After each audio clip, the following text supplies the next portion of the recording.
Pemirsa, jalan yang layak pasti menjadi tumpu dan harapan setiap warga, seperti di Kabupaten Aceh Barat Daya. Dengan segala keterbatasan, para petani rela melewati hutan untuk membawa hasil pertanian dan perkebunan.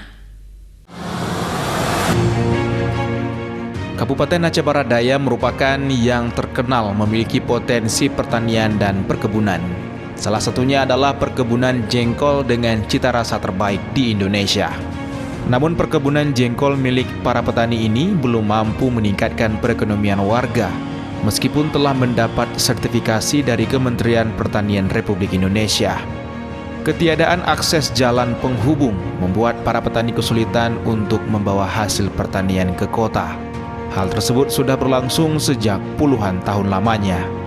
Melihat kondisi tersebut, ratusan personil TNI dari Kodim 0110 Aceh Barat Daya diterjunkan melalui program TNI Manunggal Membangun Desa atau TMMD ke-114.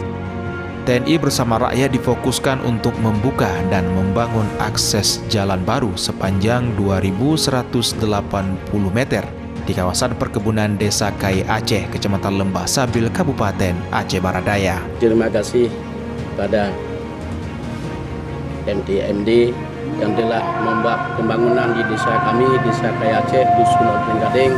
Terima kasih banyak yang kami nantikan jelas dan dapat kami capai. Jalan ini merupakan jalan tembus antara Desa Kai Aceh dengan Desa Sukadamel. Di Lembah Sabil ini ada potensi jengkol yang merupakan bersertifikat Kementerian Pertanian yang merupakan pohon indukan tunggal dan terbaik se-Indonesia. Makanya kebun-kebun yang ada di sekitar desa ini diperlukan untuk mobilisasi pengangkutan. Jadi jalan yang kita buka ini sangat membantu masyarakat dalam pengangkutan hasil kebun. Dengan dibangunnya akses jalan ini, diharapkan warga dapat menikmati jalan layak untuk membawa hasil pertaniannya ke kota yang selama ini diimpikan.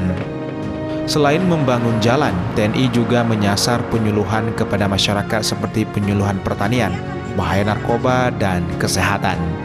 Upaya percepatan pembangunan di desa ini, TNI juga membangun rumah warga miskin yang tak layak huni. Selain membenahi semua infrastruktur, dalam kemandunggalan TNI dan rakyat juga memupuk semangat kebangsaan serta membangkitkan rasa gotong royong antar warga dan TNI. Dari Kabupaten Aceh Barat Daya, Absah Ainus melaporkan.